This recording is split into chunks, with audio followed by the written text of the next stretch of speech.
Thorny, as we venture into the R&R, two truths are consistent. We love our dear Montana State, and we love great beer. And you know who else feels the same? Jeremiah Johnson Brewing. Brewed in the heart of Montana in downtown Great Falls, Jeremiah Johnson takes Montana's finest ingredients to craft some of Montana's favorite beers. And now, Jeremiah Johnson's second tap room is open in downtown Coeur d'Alene. Their Citra IPA is probably one of my favorites. But we all know, Thorny, you're not the hop lover I am. You're more of a mountain man Scotch ale. Well, Foley, I'm certainly not a mountain man, but you are right. I do love their Mountain Man Scotch Ale. But come game day, you and I are both cracking their Golden Bobcat Pale Ale. So when you're looking for a quality craft beer brewed with Montana roots, a relaxing tap room, or just a six-pack to take to your favorite Bobcat tailgate, Jeremiah Johnson delivers.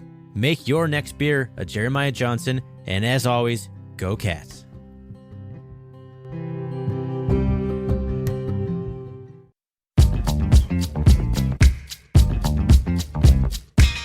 Welcome, everybody, to the R&R CatCast, a fan-based podcast focusing on Montana State athletics. We're two dudes named Ryan from the state of Washington talking about our dear Montana State. We hope you enjoy it.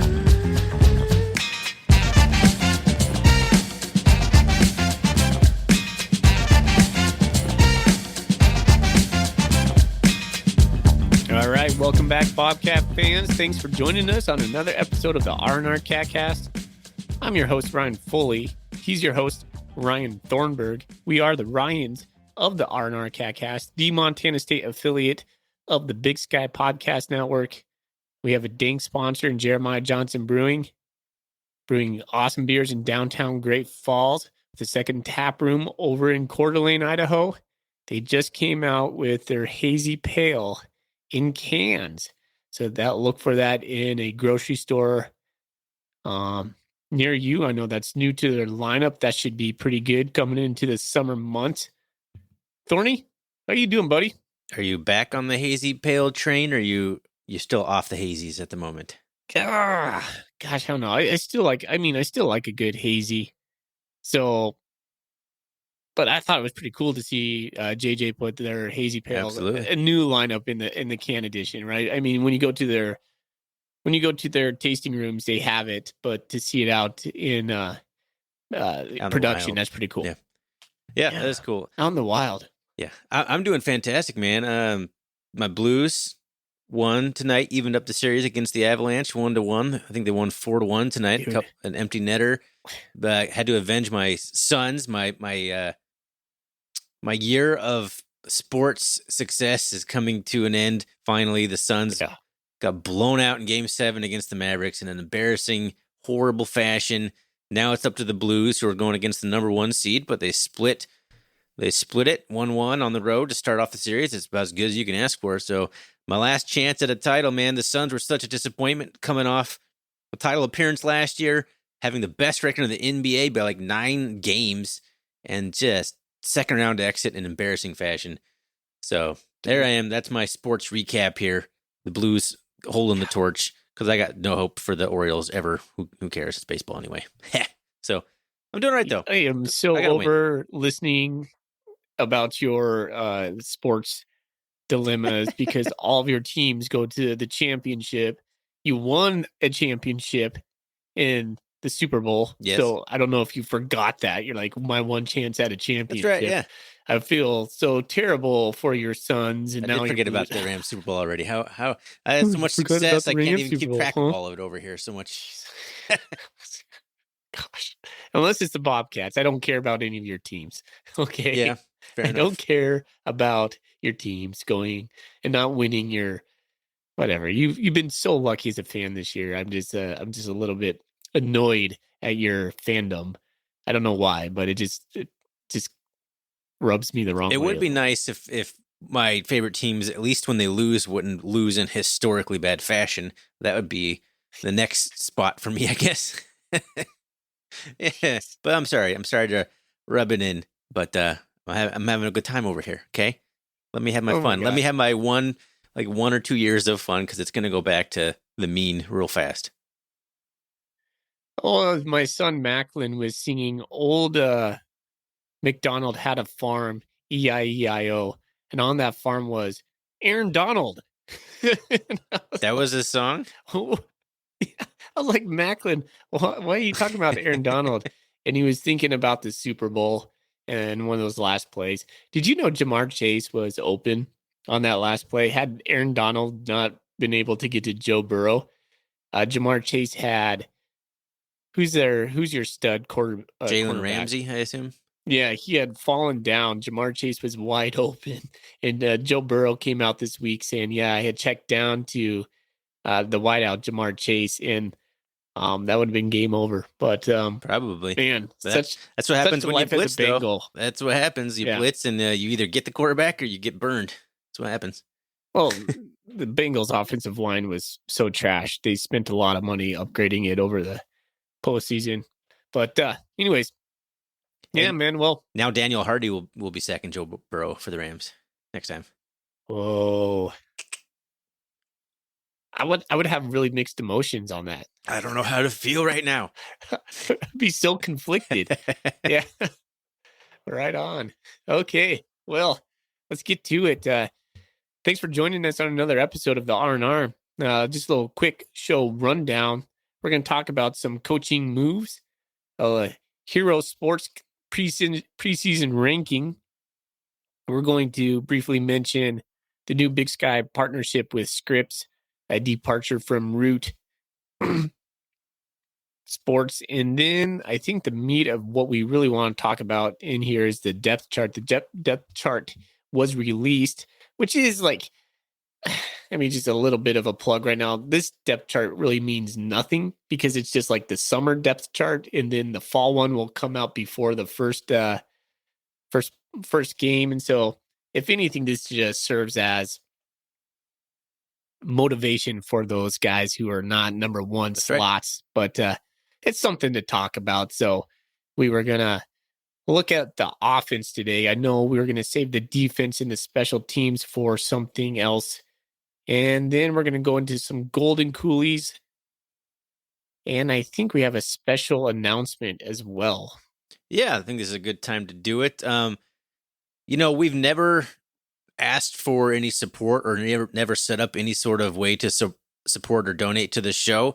And we decided, why not do that? Like, why not put it out there? If anyone wants to donate, fantastic. If not, also fantastic. It's not going to change your listening options at all or anything like that. I think one of our tiers, maybe you'll get like the bonus interview episodes, maybe a little bit earlier. But other than that, there's going to be nothing different. So we don't want to take away anything. But we set it up through Ko-fi instead of Patreon because number one, they have better fee for us. They don't take as much for fees. And number two, they allowed us to set up a product on there. So you can actually go on there and buy a golden coolie. Obviously we send them out for free typically if you ask us at all, but this would be, if you wanted to buy it and support us, that would be, your choice. You can always just ask us for one. Who are we kidding here? I'm terrible at this. You're like, here's this thing we set up to donate, but also just ask us for free. Who cares? But it's through Ko-fi, which is Ko-fi. Took me a while to figure out how to say it. Ko-fi.com/RRCatcast. And we have membership tiers set up. We have 3 membership tiers. You can go check them out. I think the lowest one I set up was $2 maybe. And another thing I liked about Ko-fi versus Patreon is it lets you just do a one-time donation. So if you just wanted to send us whatever amount you want, instead of committing to some sort of monthly charge, you can just throw us a little something you want. So I just wanted to throw it out there. We're a little bit excited for it. We've never asked for money, so I'm feel a little awkward about doing this because that's not really who I am or what we're about. But we are putting it out there. And we'll put the link in our Twitter bio and all the places you would want to see it. So there's the announcement. We are accepting supporter donations. If anyone is, enjoying the show and feels like doing that, fantastic. If not, like I said, no problem.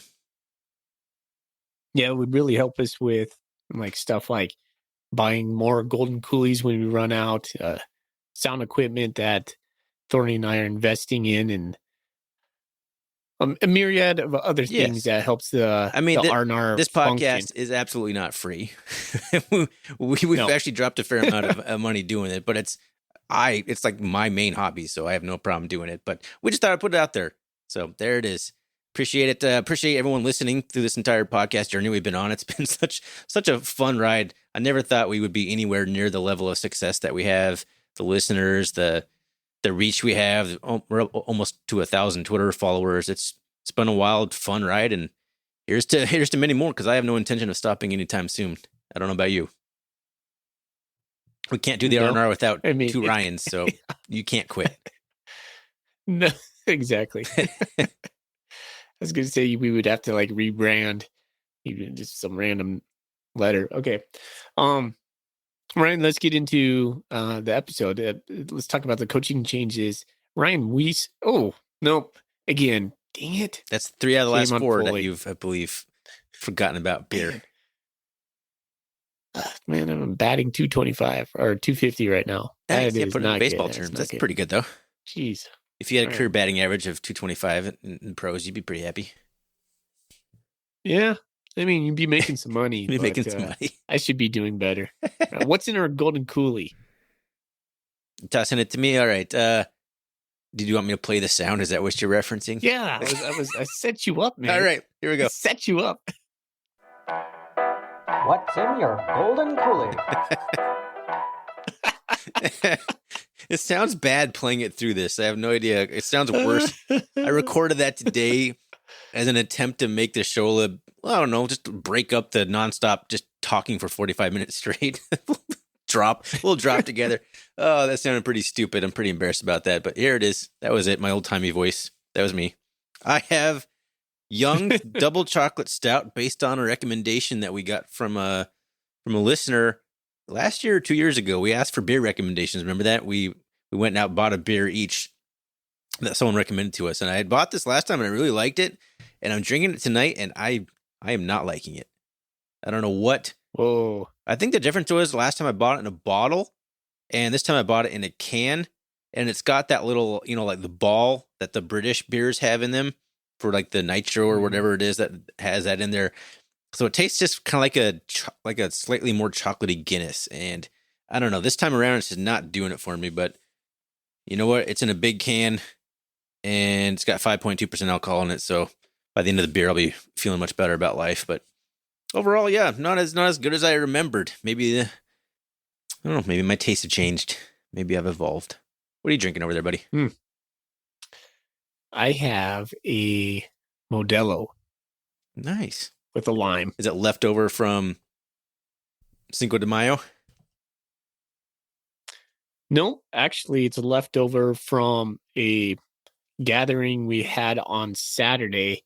My wife bought a case of them. We had like a couple families over out on the patio kind of deal. And so just cleaning out the fridge. Nice. Here's my on tap beer. I'm holding it up in the camera. If you can't see it, it's a podcast. Of course you can't see it. Mexican style Cantina Lager is my backup beer, which is also a big beer. I don't work tomorrow, so what do I care? I have Friday off. I got 2 big beers on tap. If I drink them both before we're done recording, it'll probably be a pretty good episode. Ryan, I'm going to see you tomorrow. That's right. Yeah. You're coming out here. I don't know if you want to share why you're out here, but we're going to be able to get together, which is going to be nice. It'll be nice to see you. Yeah, man. I'll bring you one of my new coolies. Our new coolies. Sweet. Upgrade. Coolie 2.0. All righty. Let's get into the news, man. We got lots to talk about. Now we can get into the coaching changes. Yeah. All right. First, Ryan Weiss, who was our general manager of football operations. A guy, to be honest, I really didn't know about. No. I knew he was there. Is moving. Yeah. He's moving to the Chicago Bears. Sounds like he had some NFL experience prior to that. So good on him. Sounds like he's a kind of a mover and shaker. So on to the Chicago Bears. Wish him nothing but good luck. He posted something on Twitter today, ironically, like pumping up Gold Rush. I was like, there he is. So I've heard of this guy now twice. So it's the second time. Yeah, I think I remember when he was hired, and it's like, we've hired a general manager of football operations, and I'm like, is this a new position? Have we always had a general manager of football operations? Or it's like it just didn't ring a bell to me. Maybe, I don't know, but I remember it being like, oh, who's this guy? Oh, cool. I don't really know what that does. And here he is off the team. I think by all accounts, he did a great job. And Obviously, you have to be pretty good at your job to go straight from an FCS team to an NFL team, no matter what capacity that is in. If you're not directly coaching players, it doesn't matter. If you make that leap, you must be pretty good, doing something right. So congratulations, Ryan Weiss. Wish you nothing for the best over in Chicago. Windy City. All right. Kyle Reisinger. Reisinger? Are we saying that right? You told me you were confident in how to say it, so I'm just leaning into you. Reisinger? Yeah, I don't know. Sorry, Kyle. We never spoke personally, so I'm not sure on how to pronounce your last name. He was our defensive backs assistant coach for the last 6 years. He's stepping down. Was it 6? I was just about to wonder. Like, I didn't do the research. I don't know how long he's been here, but it had been a while. So yeah, 6 years. That's a good stint. Yeah, for an assistant, I knew he was for really a position coach in particular. Liked by the players and the coaches, and so this one hurts a little bit because he was such a stable face in the program. I remember he was a holdover from the Choate regime. Super stoked for the guy. Yeah. Now, moving on altogether. I mean, it's probably going to have better working hours. I know it said in the article he was a young dad. So I imagine being a young dad and being a coach is not a very, oh man, those two things don't go well together. I can't imagine. Like I have a bit of a unique situation with my kids that I don't know if I ever talked about on the podcast, but I can't imagine trying to do a football gig, recruiting, all that stuff when you have like toddlers at your house. That just sounds way too hard. It sounds way too hard on mom. That's too hard for one person. That is too hard for one person. But all right. Yeah, anyway, I guess congratulations, because I assume he wanted this change for his life. So yeah, get to spend more time with his kids, hopefully. So that is always a good thing. That's what it's all about, buddy. Okay.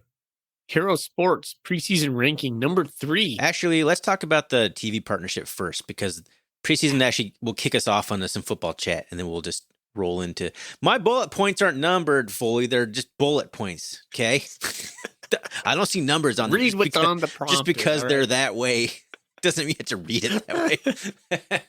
I'm sorry that I've pivoted briefly from my penciled in notes, but let's talk a little bit about that. The Big Sky announced yesterday that the Big Sky has partnered with Scripps, and I think much like anyone else who saw that announcement, everyone's like, what the hell is a Scripps?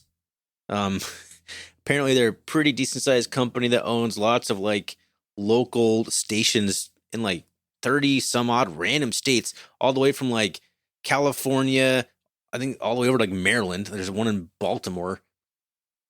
I really don't know the scope of this, at least in terms of the rest of the Big Sky Conference, but it's something like 14 of the conference games for Montana or Montana State will be televised locally on their affiliate stations in the Big Sky Conference's footprint, which I think means basically, it's just going to be on TV in Montana everywhere, on like free, over-the-air, good old-fashioned cable. But the more important part, I guess, could be that every game will be on ESPN Plus, and there'll be nothing blacked out now. I know there was confusion about that and frustration with Root Sports and blacking games out, but now you can just get ESPN Plus and watch every single game, period. So I think that's kind of I think it's basically like Root's gone, and now everything's kind of going to be the same. There'll be a different producer. I don't think there'll be any SWX, which... How do you feel about that? Because I know you get SWX in Spokane. You're not going to get Bobcat football on your cable anymore. You're going to have to get ESPN Plus.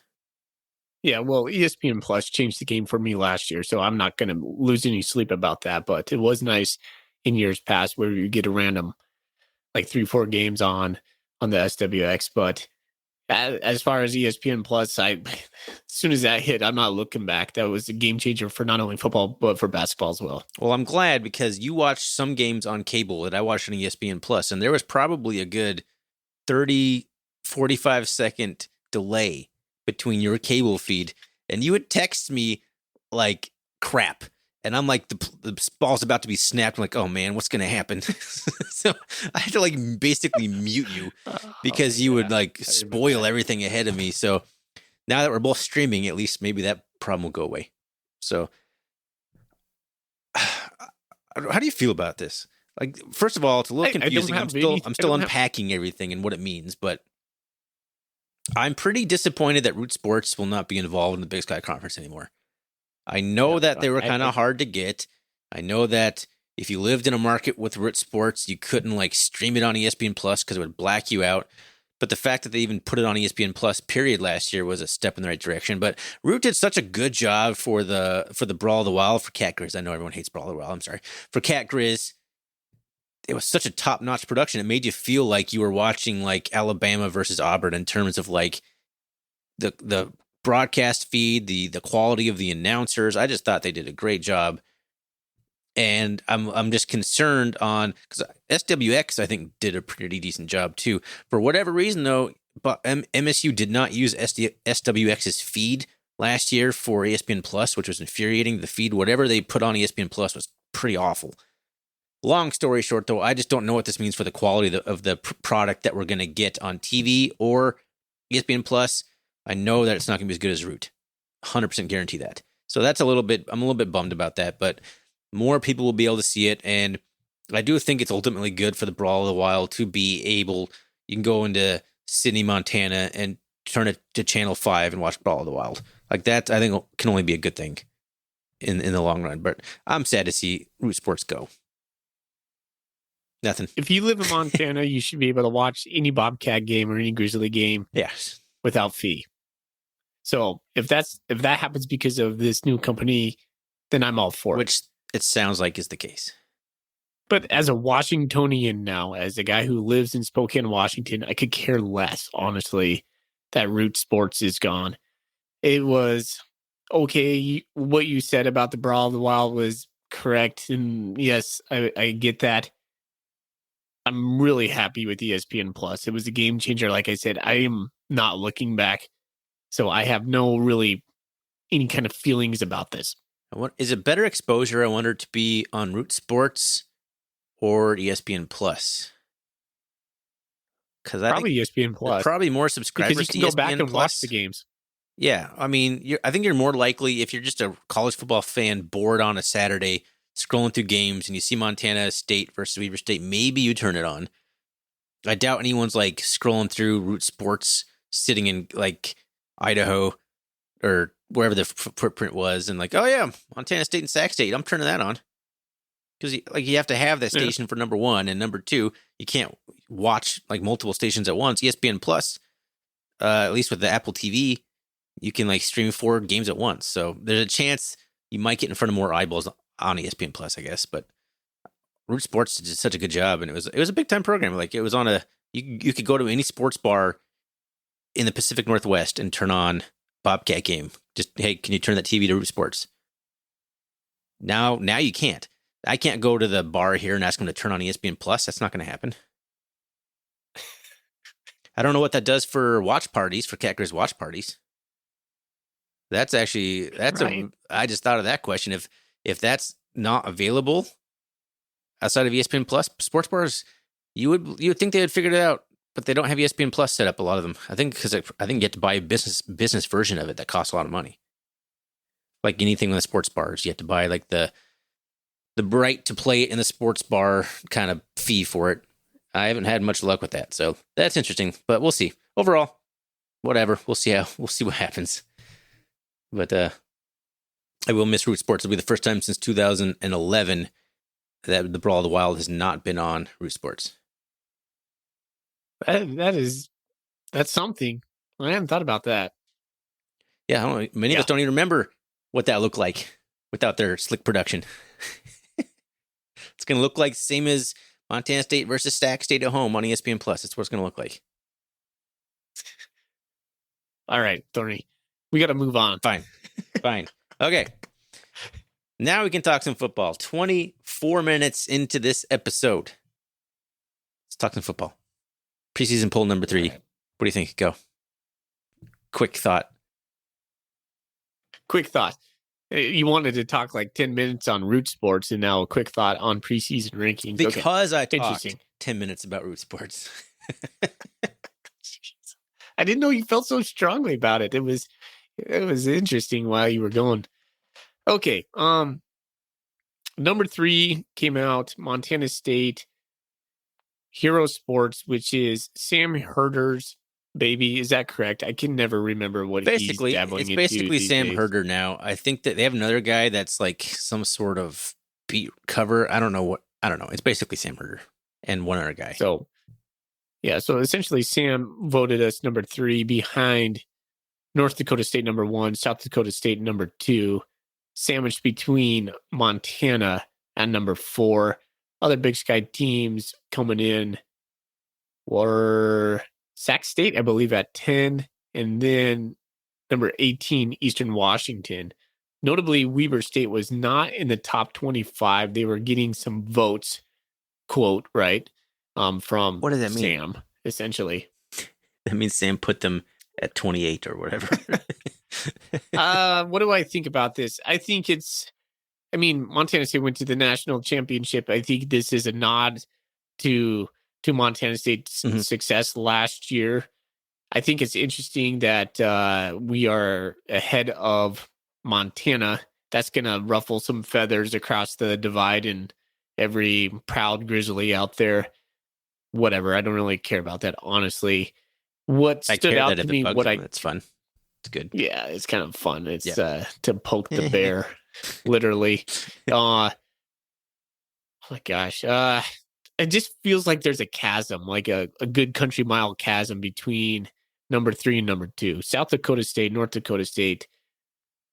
We beat South Dakota State, so I've been waffling on this back and forth, but they return Tucker Kraft, who is that guy is just unreal. Oh yeah. The Yankee Twins are coming back. I didn't know that. Most of their offensive line, they return their All-American running back Isaiah Davis. Yes, it's just scary how many weapons South Dakota State has.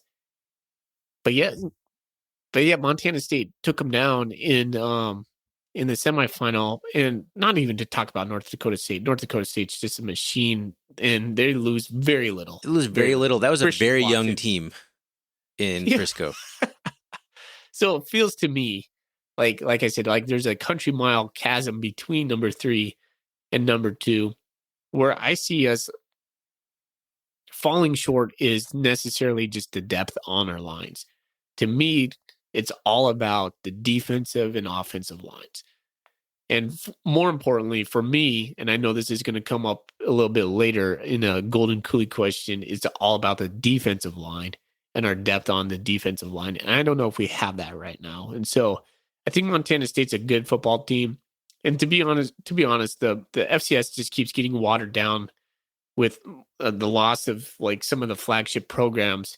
And so Montana State should be there regardless. Like we should be a top 4 team, regardless of what we kind of look like, top 5 team. But I do think South Dakota State and I do think North Dakota State are on a different level than Montana State are right now.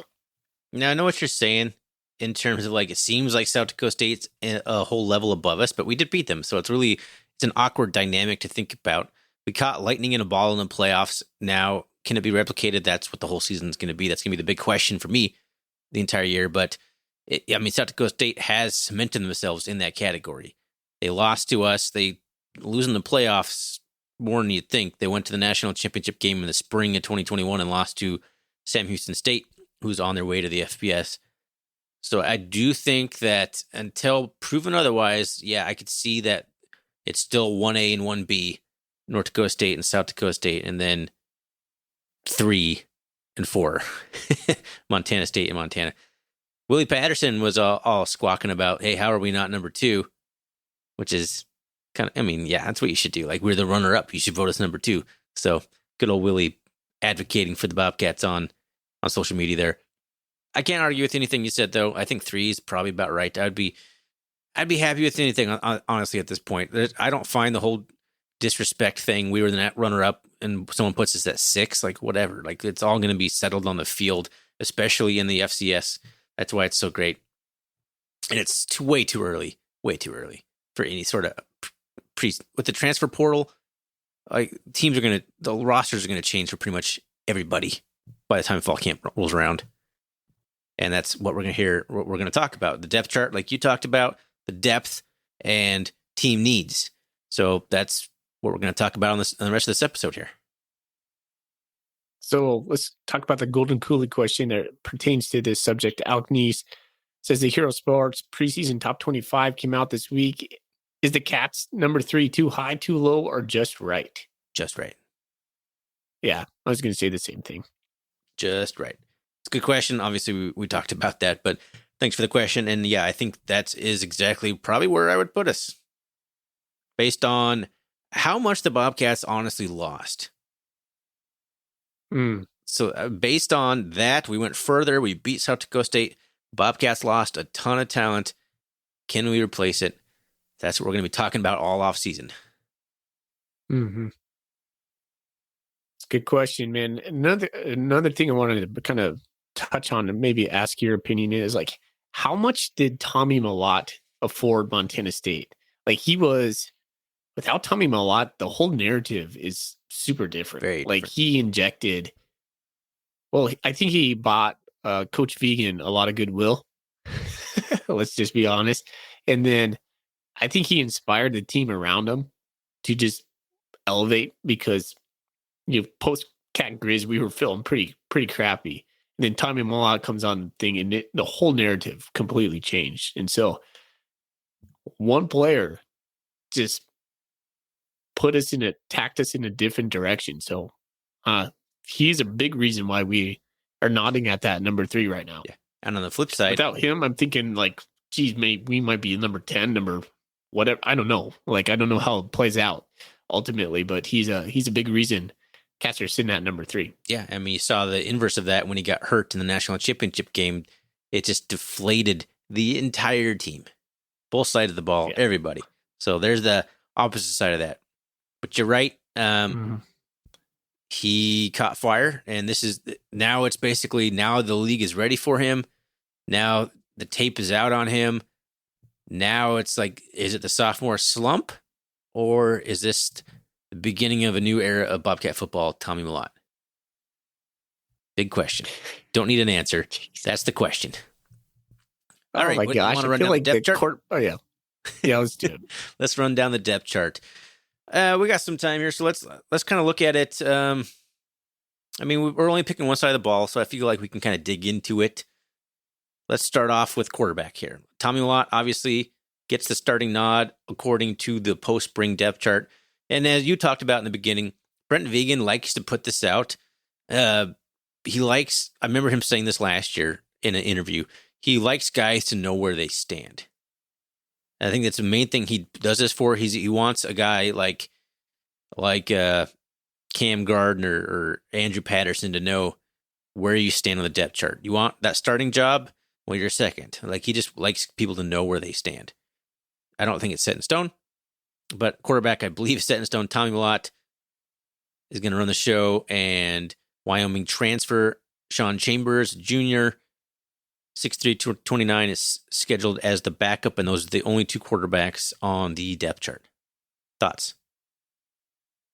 Well, it's the evergreen conversation for Montana State. It doesn't surprise me. I think I would have. I think we talked about this actually. Tommy Mellott being 1A, Sean Chambers being 1B. The thing I think about is when I look at that tandem right there, they're going to work in tandem in our offense this season. So I don't think it's Sean Chambers riding the pine. No. I think it's Tommy Mellott taking first snaps underneath center and then rotation of those guys throughout the game. Yeah. Just kind of riding the hot hand is what I'm probably predicting. Exactly. Or I don't know if I go so much riding the hot hand. I just think maybe Chambers will do more if he's being effective. We'll see. If anything, Brent Vegan has proven he likes to ride his workhorses extremely hard, as evidenced by Tommy Mellott getting 30-odd carries against South Dakota State, and Isaiah Fonte getting like 95% of every single snap last year. So he's going to have to change that. And I think that's, honestly, I think he knows that. And I think that's why he brought Sean Chambers in. He brought in a guy with a similar skill set, at least in terms of playmaking ability and ability to run the football. So I think that's why Sean Chambers is here. And I think he's going to get plenty of carries. if only to keep Tommy a lot more fresh. Yeah, I wonder how their roles will evolve as the season goes on. It's interesting. Assuming everybody stays healthy, because I don't think you can peg those guys right now. Like, okay, Tommy's going to be a running, Sean's going to be the passing quarterback. We need Tommy to be the passing quarterback as well. We need Tommy to be the all-around quarterback. Tommy football. Yeah, Tommy football. It just brings more of an element surprise when we bring in Sean, and let's say we're going to do like a wildcat package with Sean or something, or maybe just whatever packages he has. He's shown he's had the speed. He's shown he has the arm. We need to have these multifaceted quarterbacks. We're going to do this dual quarterback system that I'm predicting, and I don't want them to be pegged into these like defined roles. Like, we all knew when Troy Anderson was coming in that he was going to get the ball, but Troy was like, maybe that's a bad analogy because he was just such a special talent. Like, you knew he was going to get the ball, but it didn't really matter. He was going to score or he's going to make something happen. But we can't say, okay, Sean Chambers is coming in. This is what he's going to do. Tommy Malot's in. This is what he's going to do. We got to have a little bit of a balance with those guys. I mean, Sean Chambers started at quarterback for Wyoming for majority of the year.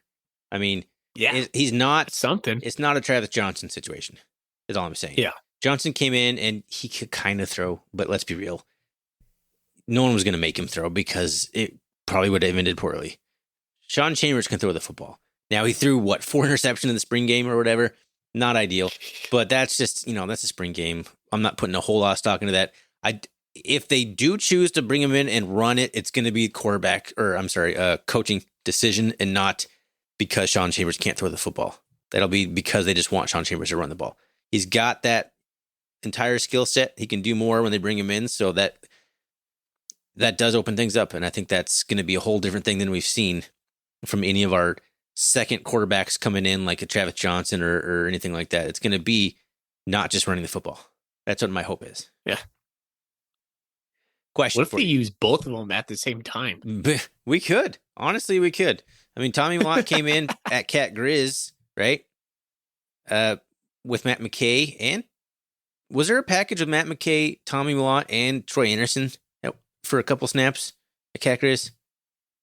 Dude, Cat Grizz is so forgettable in my mind. I was so pissed the whole time that the whole thing was just a blur. An absolute blur. But there could be situations where they're both in at the same time. Yeah. I think it's going to be good. I have a question for you before we get off the quarterback subject. When's the last time you felt this good about the quarterback position going into a season at Montana State? I have an answer. I want to know your answer. Gosh, that's a good question. You're assuming I feel good about our quarterback situation. No, I'm saying when's the last time okay.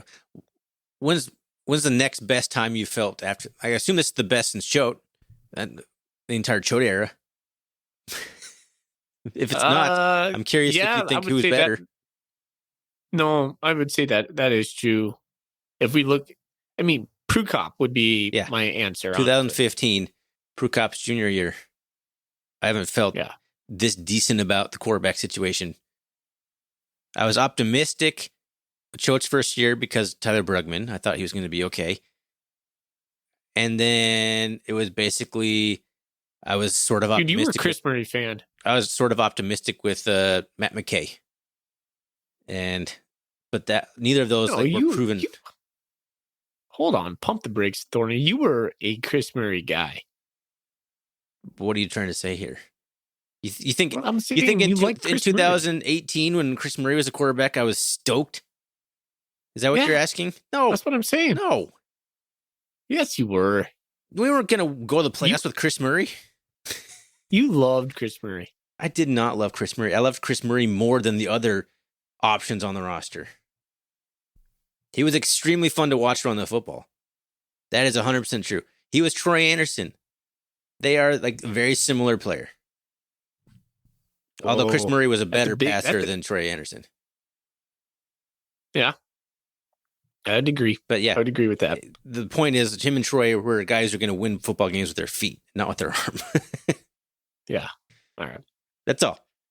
But I never felt great about Chris Murray. Like, I was like, all right, well, Chris Murray, let's see what he can do. But never felt good about it. Anyway, So there's the quarterback discussion. Let's move on to wide receiver. Let's do it. This is an interesting one too, and we have a Golden Coolie question about this, which I think we want to save for the next episode. It's asking about which position we're most worried about, wide receiver size being one of them. And so we'll talk about that. We'll ask that question after we've done offense and defense, so 2 episodes worth. But then we got Ravi Alston, the new guy from Division III St. Thomas, the Tommies, I think, if I'm remembering this correctly. I don't know if I've ever... St. John's. St. John's, they're the Tommies, though, I'm pretty sure. That's their mascot. I don't know if we've ever had a Division III player come up to MSU before, so that's pretty interesting. 6'3", 203. At the X spot, Aiden Garrigan is listed at his backup. A 6'3", 197 freshman, who I want to say is from Colorado. It doesn't say it here on this depth chart. H receiver, slot receiver, Coy Steele. Good to see him healthy enough to get himself back onto the roster. I don't know. He hasn't played much meaningful football in a few years now with his injuries he's had. But 5'8", 181, senior already. Goodness. Guy from Wyoming. Cam Gardner listed as his backup, 5'10", 172 junior, transferred from Utah, whose first season was last year. And then Tavian Williams, Mondre Williams' younger brother, 6'1", 165, who's a sophomore, who I guess Cam Gardner has the slash with Tavian Williams. So it's basically Coy Steele 1A, and then Cam Gardner and Tavian Williams 1B at slot. And then at Z, on the other outside position, we got Willie Patterson, 5'9", 182 senior. You know, everyone knows Willie Patterson at this point. And Andrew Patterson, the speed demon from Texas, 5'10", 173 sophomore from Texas, Andrew Patterson. So we got 2 Pattersons over there, Willie and Andrew. And that's it. That is who is on the roster, because Jaden Smith transferred out. Jamad Monroe transferred out. 2 guys I think we were both pretty high on for a couple years now. Yeah. Both out of the program, gone. And now this is what we have with Lance McCutcheon graduating. So, Foley, what do you think of this wide receiver group? Pretty interesting. I don't know. It's something that Jeff Choate ruined wide receivers for me because they were just blockers. And so we just we had all these guys on the depth chart, but really when it came down to it, we were passing it to Kevin Cassis when it came down to anything. And so I look at all these guys and I'm like, are we going to use them? I don't know. And then that's the thing that I would like to see Montana State do, is expand their passing game. So if we had a better passing game, and we might, given this year, if you ask me this, maybe I would say ask me this question in October. How do I feel about it then? Right now, I just, it's hard to tell. I'm stoked for, is it Ravi? Or are we calling him Ravi? What's his name? I think it was Ravi, but now you get me second guessing that. I mean, he looked like the dude in the spring game. Like, he had the size. You're like, okay, well, there's our Lance McCutcheon replacement. That made me feel pretty good on that. Stoked for Coy Steele and Willie Patterson. Willie was actually probably the guy that I thought improved the most. He looked last year. Yeah, I think he looked good in the spring game, but yeah, he did improve last year too. You're right. He was a guy that just really, let's just say he stepped up last year for us. And I'm just excited for him because I think he's going to be one of the faces of the program that we're going to hear a lot from and lean into a lot. So we'll probably be talking a lot of Willie Patterson on the pod for this next year. But honestly, my favorite guy on that list is probably, besides Willie Patterson, would be probably Andrew Patterson. I'm really high on Andrew Patterson. I just think he has different speed and different skills in open field, and I feel like that's the guy. When I watch him play, I'm like, man, we just need to get that guy the ball, like on a screen, whatever, crossing over the middle, because he can make some stuff happen. Why do you think we have a guy like Andrew Patterson listed as on the outside? He seems like a natural slot. Yeah, he's more of a slot guy to me. It's like perfect slot build. But I think the issue we're running into here, all these guys have slot builds. 5'8", 5'10", 5'9", 5'10". We have only three receivers listed on the depth chart over 6 foot. 2 of them are 6'3". They're both the X receiver in Ravi Alston and Aiden Garrigan, who Aiden Garrigan I don't think is going to contribute too much yet. I think he's probably going to be a pretty good guy, good receiver down the road, but he's just a freshman. He's got some development to do. And then the only other one is Tavian Williams, who looks like 6'1" might be a little generous. Looking at him on the football field. He made some nice catches in the spring game, so I think he actually has some abilities. But then you got Corey Steele, 5'8", Cam Gardner, 5'10", Willie Patterson, 5'9", and Andrew Patterson at what appears to be a generous 5'10" to me as well. Because I thought Willie Patterson looked taller than Andrew Patterson. And this is telling me otherwise. But that's a small wide receiver group. And in an era where last year we were just big-bodied wide receivers throwing the ball up to him, this is going to be like a whole change of pace, a change in how we're going to run the offense. It has to be with the size. We are a fan-based podcast for Montana State, and we are just two dads doing this. So this take is based off of that. I feel like our wide receivers are really average. I'm not too high. No, I don't feel like we have game-changing wide receivers. I was working my way to saying that this seems like it's the least talented group that we've had at MSU for a number of years. That doesn't mean they're not going to be more productive than the other wide receiver group. Yeah. We've had talented wide receiver rooms that we just didn't use. So, but I mean, we've had, Kevin Cassis and Travis Johnson on the same roster. We've had really talented wide receivers, and I think Willie Patterson is a good receiver. But the rest of the guys are kind of untested. Coy Steele, I'm not quite as high on Coy Steele as I think a lot of other Bobcat posters are. I think they kind of root for the underdog kind of situation with Coy Steele more than he's produced. I do have higher expectations for Ravi Alston. He looks pretty good in spring. He's got the big body. I think he's going to be a good player for the Bobcats. He's going to be the guy I think to look to in situations where we need a bailout, just to kind of throw the ball up to number one, Ravi Alston. But it does seem down the line that this group could use a transfer to me. Like they could bring someone in who could come in and step in right away. Because maybe Willie moves back to slot. They get another 6'2", 6'4" type guy on the edge. And then we got Ravi Alston. I think if we're talking about needs for the transfer portal, I think they got to be looking for a wide receiver with the departures that we had. I think we have speed. I think speed's not the concern in this group. Yeah. I mean, it's not like game-breaking speed, but they're not this. Their speed doesn't bother me here. Willie Patterson's got plenty of speed. Andrew Patterson's got speed to burn. Coy Steele's fast enough. Ravi Alston, but Lance McCutcheon wasn't a speed demon by any stretch of the imagination.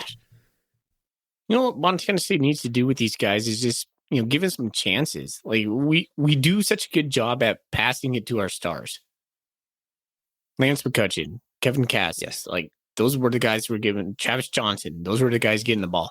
By all means, they were amazing, deserving receivers. of receptions, but absolutely. To me, and this is again, I'm just a dad. We're just doing fans, just doing this. Seems to me we'd have better return if we spread the ball around. Yeah, absolutely. But we haven't really had a quarterback capable of doing that. Yeah. I mean, a lot of that is quarterbacks that just can't go through their read progressions, right? That seems to be a lot of it. Tommy Mellott maybe isn't great going through the progressions yet, but he can extend plays with his feet and keep his eyes downfield. And that's where you can find open receivers when you're doing that. If the play breaks down, you want a guy like Tommy Mellott. So I think, like I said, maybe not the most talented group we've had. That doesn't mean they're not going to be a good, productive group that will take us far. Good point. Because of the difference in quarterback situation, mainly. Man, we still got a lot of guys to talk about on this offense. Yeah. Tight end. Derek Snell. Love that guy. 6'2", 249, beefcake. Trayton Pickering listed as his backup, 6'4", 237. Who did we lose in the tight end group? Was Ryan Davis. Did Ryan Davis graduate? Yeah. Did someone transfer or did someone get hurt? I feel like we lost someone that we shouldn't have lost. I don't think so, wrong on Thorny. that. Okay, you talk about the tight ends real fast while I go look at info here.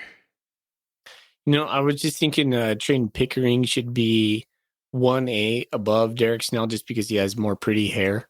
It's got those luscious curls. I just think No. Derek Snell is one of my favorite players on the team. He deserves 1A. He is a stud. He is a stud. Pickering from Sunburst. Is that the guy I'm thinking of? I get him confused with the other guy that's from Colorado. Darn it. What? Who's that guy?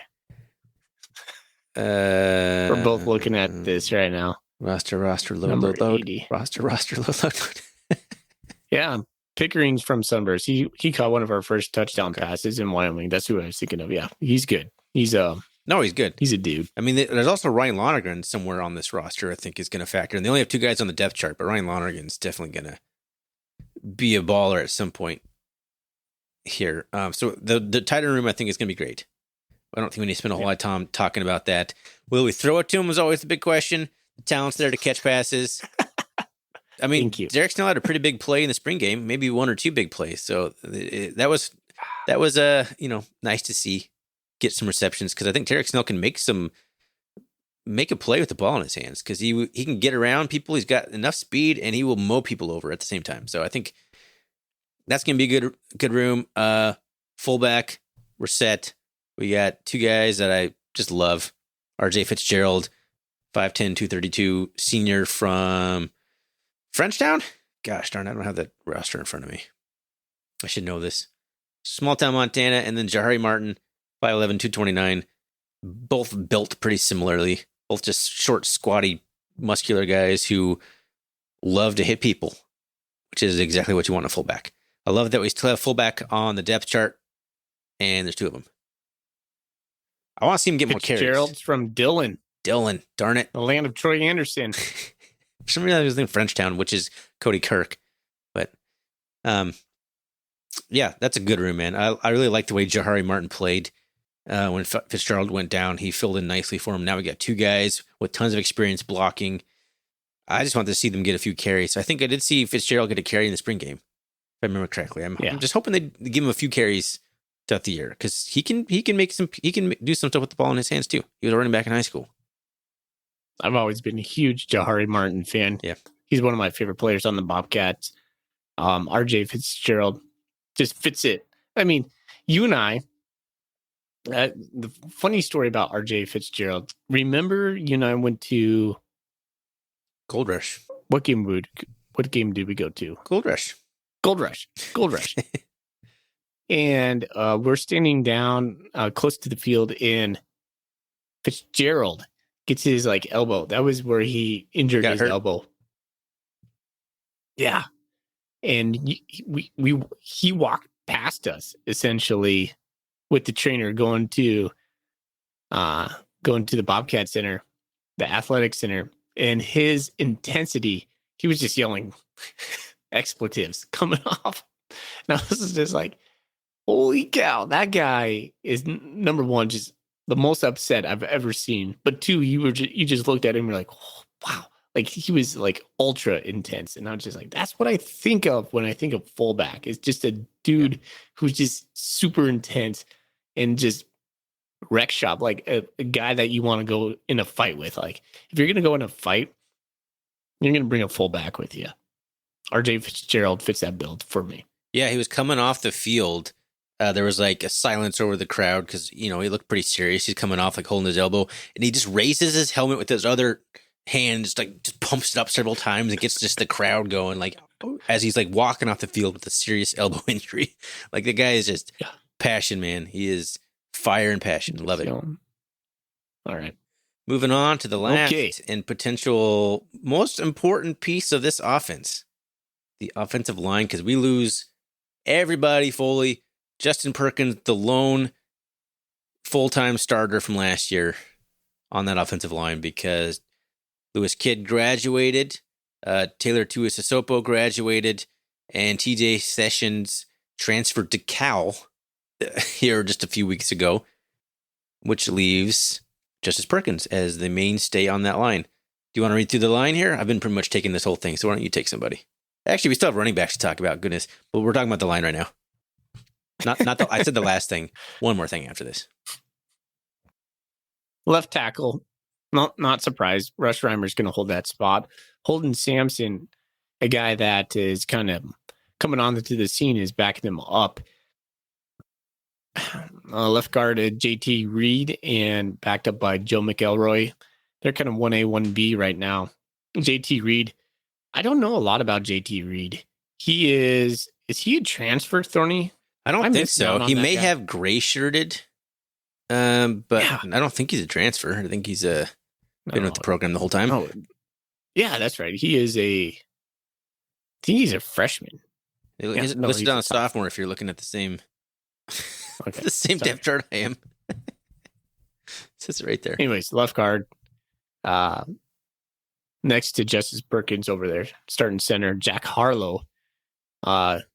Backup center, right guard. I kind of laughed because I had to project right guards on Bobcat Nation, and I wasn't even close to any of these guys. Marcus Ware, who is the biggest surprise to me out of this, is Marcus moving from the defensive side of the ball to the offensive side of the ball, and then starting, and now getting a starting spot in front of Cole Sane, who was a starter last year for us. A guy that used to play at the University of Montana. We've talked about that before. Anyways, right tackle, Jacob Kettles. We've heard Kettles is just a nasty kind of big dude, and he's backed up by a guy named Titan Fleischman, who's a young guy coming up in the ranks. So a lot of young guys. I mean, that's who we're gonna have to play. But a lot of guys we've heard a lot about for quite a bit of time. Like we've heard Rush Reimer. Reimer was a huge recruit when we landed him out of Washington. So was Kettles. Both those guys. And Reimer's had a lot. Like he played a ton last year. Yeah. So Reimer is just about as experienced as Perkins is. I mean, when you're talking about Justice Perkins being only full-time starter returning. Well, lots of these guys played. Cole Sane played a lot. Like you said, Rush Reimer played a lot. I'm not sure anyone else did though. I'm looking at this, at least not on this depth chart here. It's a young group. One senior, Joe McElroy from, I want to say he's from Missoula, who hasn't really played much in his career here, which is surprising. I thought he was going to be a guy. Actually, he might be from Butte, but anyway, he is a guy I was expected to at some point play some meaningful snaps as a Bobcat. But here he is, a senior, backing up a sophomore. I guess they have the slash there, but I expect Reed to kind of pull away with that. I don't know what it is. I just kind of get that feeling that that's going to be Reed's spot. Because at some point, they say it, like at some point, you are who you are. If you haven't started by the time you're like a junior on the offensive line, are you going to start? I don't know. But you know what? It's a group that has some experience. There's some guys who played on a championship team last year, or a runner-up team. It concerns me though that they're not real big. They are not super experienced. They're young. I think they're going to have some growing pains. And I think this is another area where I think the coaches have to be actively looking for an experienced person to come in. The problem is everyone's looking for an experienced offensive lineman. That's why TJ Session isn't here anymore. Yeah. Those big-time programs, they are mining wherever they can to get a big body into camp. 2 years in a row now, Bobcats have lost a starting offensive lineman to a Power 5 school. Connor Wood transferring to Mizzou a couple years ago. So how likely is it that we're going to find a transfer to come in and be a plug-and-play guy and get right on the offensive line? You're probably going to have to be looking more at like the junior college ranks, I would imagine, like that. But, there, you can find someone out there. But I imagine what I'm getting at is I imagine the coaches are looking here. Because this group, as it stands, they seem to be like they could be a potential weak point of the offense. Yeah, it's interesting because I think the NIL has changed the way we are going to be able to keep offensive linemen and defensive linemen and really any player, honestly, because we're hearing stories of big time programs offering guys $50,000 just to come on to their campus, just to walk on essentially, or give them a spot to come, fill a hole. You offer a guy 50 grand to come. Yeah. That's, what do you do, Ryan? Yeah, there's Tennessee, what do you do? There's schools like in the Big 12 and something there, they don't care if you're going to start. They have a committee set up to go actively looking for people. They'll give you money to come on campus. Do you do that? Do you go and do that and just probably never play? Take the money? I don't know. That's each player's decision to figure out. But I honestly don't think it's going to be hugely impactful. But it's going to impact the Bobcats. We're going to lose a couple players every year because of the transfer portal and the NIL. It's not like the whole roster is going to just abandon ship or anything like that. But it's going to be a factor in the FCS. It's a bigger hit than it is somewhere else because the depth typically isn't there because you don't have as many scholarships. So losing a starting lineman is a hard thing to overcome.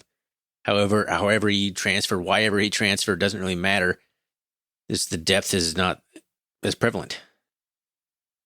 Maybe it just feels different too a little bit because our offensive line has been one of our top groups in the last 4 or 5 years. It's been something where we're like, well, this might be shaky, but we have a really solid offensive line. We're going to be able to run the ball. We'll be able to protect the quarterback. What I see with these guys, I feel like they're maybe a little bit better with pass protection than run graders, guys who can move guys against their will. I don't know. They're going to, like you said, I think they're going to take some lumps early on. They'll probably gel mid-season. I think they'll gel. And that's one of the most important parts about an offensive line. Isn't like individual talent or size. It's how well you work with the guy next to you. I think that's part of the problem last year is there just wasn't a lot of continuity, and I think that kind of showed. But yeah, this is like the first time when I'm looking down this list, and first time in a long time, like, do we have an All-American caliber guy on the offensive line? Because we have for forever.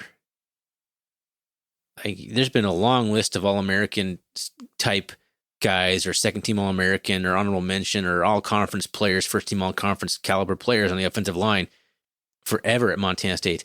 I'm looking at this, and I'm not sure I see that right now, but, this is why they play the games. Like, these guys are going to get better.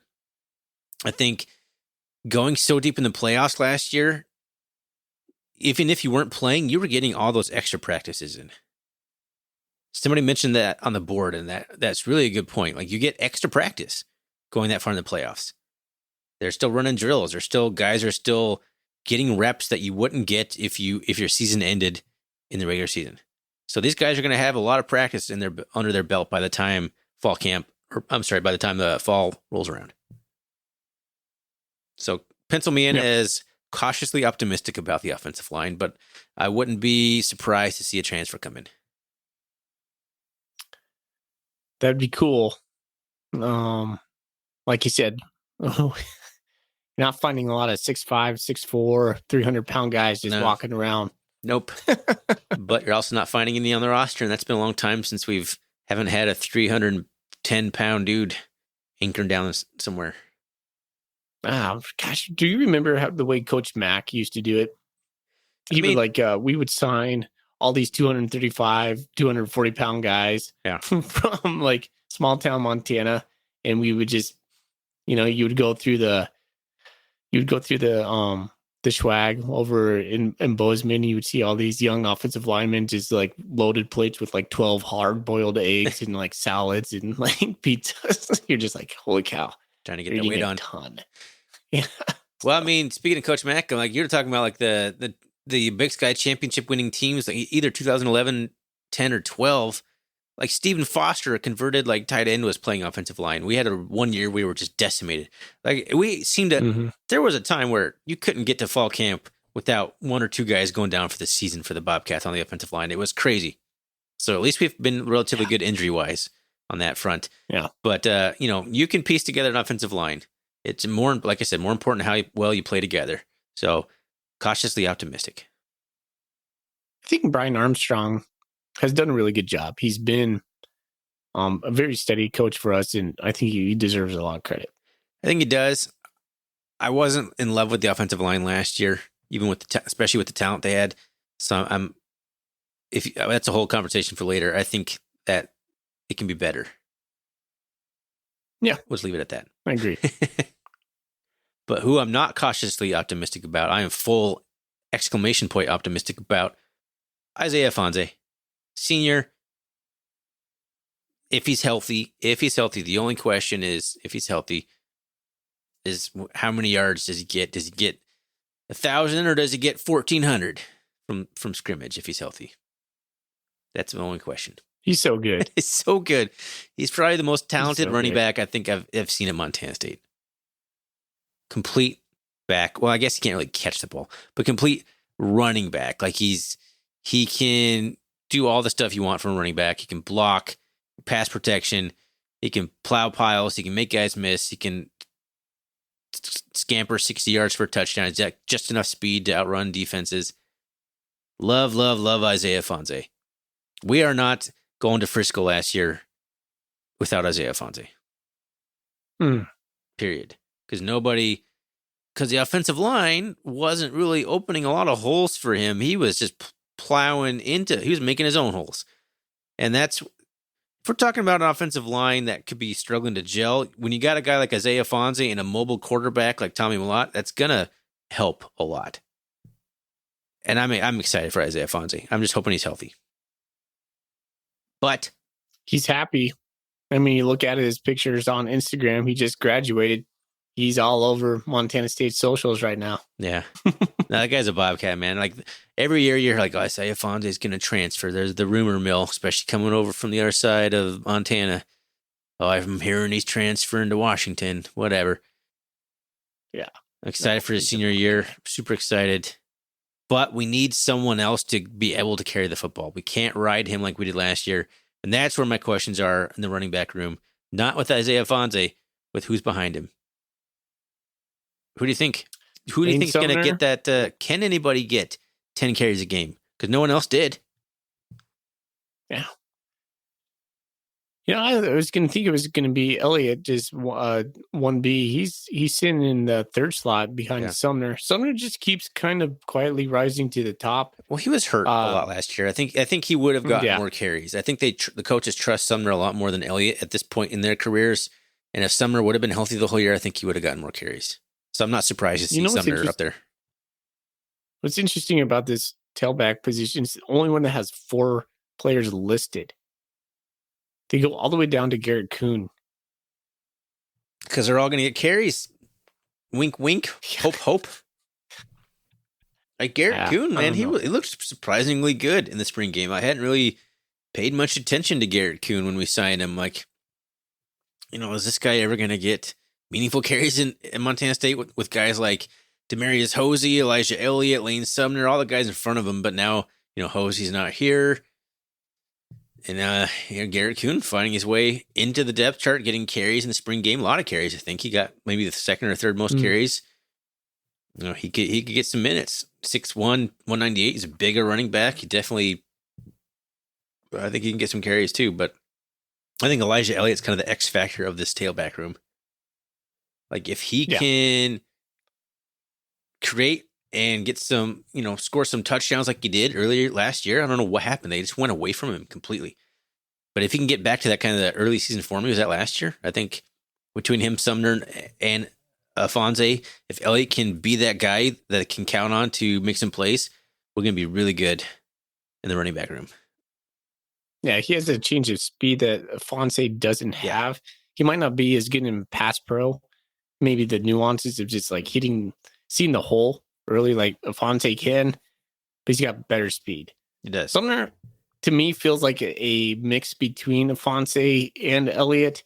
I haven't seen enough of Kuhn to make it an assessment on him, but yeah. I just really hope they don't bury Fonse underneath Bobcat Stadium by the end of the year. Yeah, because that's what it is. Basically, that's what happened last year, and it sucked. Yeah, we can't have that same formula. That's all I know. No. It can't be a Fonse. No matter how talented he is, he's gonna wear down. You just can't rely on a guy that much, especially if you plan on going deep into the playoffs again. You got to kind of plan for that. Yeah, The thing that bugged me, Ryan, was when we would be up big and we were still riding Afonso in the back. Like we're up like 2-3 touchdowns with going into the fourth quarter, and we're still giving Afonso touches. It just doesn't make a lot of sense to me at that point. No, not with the defense we had. No. A 2-touchdown lead is pretty solid with the defense we had last year. All right. Well, let's put a cap on the offense. Lots of question marks. Lots of question marks. I think you hit on it a little bit, Ryan. I think we're going to see some transfers come in at a couple spots. Hopefully, Where do you look at this, and where do you think a need would be if you were a coach? Where are you hitting? Two spots you hit on: offensive line and receiver. Yep. I think we need another big body receiver. Maybe put them at the Z slot, and like you said, move Willie Patterson back into the H, and then maybe looking for something on the right side of the offensive line, probably right guard. So you just don't trust Marcus Ware over there? I don't know. Like maybe I do. Maybe it's I will. All a shuffle. I just haven't seen him. Yeah, it's just you just get a talented guard and figure out which side of the ball. Like just shuffle it around. But yeah, a guard. I think is what you want. Because I think Reimer and Kettles are good. Like when I saw JT Reed play in the spring game, and that was just my only assessment on him. I thought he did a really good job. He looks like he has the body to do this. He looks bigger than 274. I guarantee he's bigger than 274. I've heard really good things about Kettles. Like that's the guy that he was hurt last year coming into the season, season-ending injury. Yeah, fall camp or something. Yeah. So he's been a guy that we've been like, oh man, Kettles is coming along. So yeah, probably right guard would be a position I would look at. Agreed. Yeah, those are the two spots. I mean, obviously, if you find talented players anywhere that somehow fall into your lap, you're going to take them. But those are the ones I think you're hitting up in the transfer portal, community colleges, whatever. Those are the ones. Got it. Do you want to answer any Golden Coolie questions? Or maybe do you want to save those for the defense episode because we're an hour and 10 minutes into this bad boy already? Whoa. Yeah, let's answer a couple Golden Coolie questions. Okay. Let's do a couple of ones that we can answer relatively quick. I want to answer cat bots because it's funny. This is something that I've been griping about for a couple years now, and it's finally just like boiled over. Does a recruit who is a 500% committed have a greater chance or lower chance of showing up on campus compared to a recruit that is only 100% committed? It drives me bonkers. You can't be more than 100% committed. Not scientifically possible. And plenty of people transfer out who were 500% committed. So honestly, I feel like you probably have a better chance of being 100% committed because you're a bit more level-headed. You're not so crazy, and maybe you're going to stick with it. 500%, you're more emotional. You're just like more, I don't know. So no, I think the 500% guy has a lower chance of showing up on campus versus the 100% guy. Based on the personalities of who would type 500% committed on Twitter versus 100%. The 500% committed guy seems like he'd be more wishy-washy. That's what I'm saying. Be like, I'm agreeing. Yeah. That's what I'm saying. He seems like he's more like a showman. Like he's just doing that just to promote himself. Yeah. The 100% guy knows that that's the true number, and he's more of a realistic man. Goodness. Drives me crazy. Really if I was going to commit somewhere, I would just make up a random number if I'm going to do it, like 127% committed. Like, why does it have to be in increments of 100? Control it. Yeah, I'm just going to maybe put a decimal in there. I don't know. You should do like some irrational number like pi or something like that. Colorado Cat did follow up to Catbot's question. He said the chances increase for every hour he works out before 5 a.m. I told you a couple episodes ago that I hope this the workout 5 a.m. joke never dies, and here it lives on. Love it. It lives on. Lives on. Sorry, I'm pretty sure it's G-Tap. Sorry, buddy. You've been the butt of that joke for a while now. It's up to us to love you, buddy, but that anyway, All right. That's my question I want to answer. What else you want to throw out here that we can answer in relatively quick order? Let's see here. Well, we kind of talked about Bleeding Blues. Which one gives us the most pause for the 2022 season? The O-line, the D-line, or wide receiver size? This is the one I wanted. If you had to pick one, this is the one I wanted to save until we've talked about all the positions. Gosh, Tony, man, you just been raining on my parade on everything. Well, I told you that we had one that I thought I'd mention this to you. Not my fault you don't listen to me. Man, whatever. Okay, so then, sorry, Bleeding Blue. We'll get to that apparently when Thorny wants to get to it. But I will go to you. Screw you, man. That was the hook. That was my version of the hook. Dan, my man, you put it in the document. Question for the pod. Do you guys ever watch the full game replays from start to finish? There are a lot of them, or the cats on YouTube, and I debate watching the whole replay sometimes. I really like this question. It's a good question. You want to hit it? Yeah, I'll go first. Danny, I don't. Unless it was the Cat Grizz in like the 2019 Cat Grizz game, or that was the 2019 Cat Grizz game. Or the only other one that I watched stem to stern with no fast forwarding was the Sam Houston State game when we won on my birthday, because that was one of my favorite football games of all time. But rarely do I go through and just watch them full, because I just look for the highlights. Honestly, I've watched it already. And man, I wish I was a better fan. I wish I did have the time to go back and watch him. But I'm just too busy, man. I'm a dad of young boys who demand my attention. And I'm a teacher. I have a lot. And I'm a husband. So, no, I don't have time to just sit and watch 3-hour Bobcat games as much as I would probably want to. I don't. You know, if you watch a highlight game fast forwarding through commercials and like after the snap and little 10-second increments till the next snap, probably watch that bad boy in about 35 minutes. It's a lot of work, though, just keeping your finger on the fast forward button. And you have to have like good internet. And like sometimes that's one thing that was one of the gripes of ESPN Plus to me was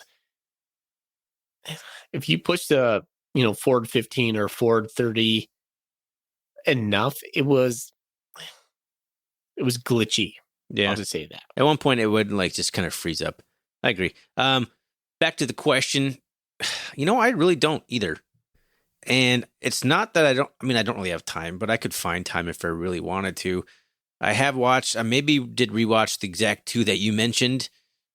I have not rewatched like the whole South Dakota State game or anything like that.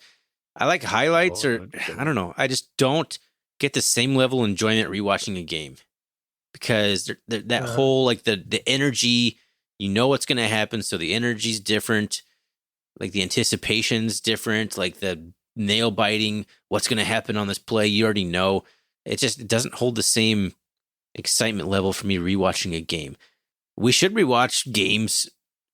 That would make us probably better podcasters if we actually rewatched games, took notes, and were more prepared to come and talk about game recaps. I wish that would probably be good for us to do, but that's just not happening with the schedules and the time that we have. But no, I really don't watch full game replays either. Luckily, that there's like 1 or 2 accounts now on YouTube that have been putting together highlight packages, like 10-minute long highlight packages for Bobcat games for like almost every game this year, that's like the sweet spot to me. Like not just a little 2-minute garbage highlight that, like, no offense, like SWX puts together that has like their cameraman down on the field, like the shaky camera, you can't even hardly see the play. Like somebody actually taking like the ESPN Plus like game film and like slicing it and actually making a 10-minute highlight package. That's whoever's doing that. I love you. They deserve our donation and support, monetary goodness, because there's no way I'm doing it. That would take way too much time. But that's the stuff I like to watch. Watching the whole game, just doesn't really interest me all that much, even if I had all day to do it. Don't know if I would. There we are. Thanks, Danny. Good question. Dan, it's a really good question. I like I'm going to send Dan a golden coolie. He's the winner. That is a great question. Woo! Yeah. Good job, Dan. Love it. Good question. You're going to love the new Golden Coolies. Like I keep saying it, they are a step up. They're awesome. We're stepping it up in every way over here. Man, they're good. And I also send you a little R&R CatCast sticker. Like when you get a package from me coming in the mail, it's got to make you smile because you're just getting goodies from the R&R CatCast. Let's go. And sometimes Foley even like puffs some cologne onto it. Little love letters. Of course I do. Sometimes. All the time. Every time. All right. Well, anything else you want to talk about? We went long on this bad boy. I can't believe how long we went. I can and I can't. One of these days, Foley, we're gonna come sort of close to how long we want to record. I don't know. We used to. We talk too much. Ryan Foley. But let's end the talking. Intoxicating, man. I love the sound of my own voice. No, I hate the sound of my own voice. Good thing I don't have to hear it. All right, Thorny. Let's get out of here. Thanks for listening. Thanks to the rambling. I know we kind of probably tailed off there at the end.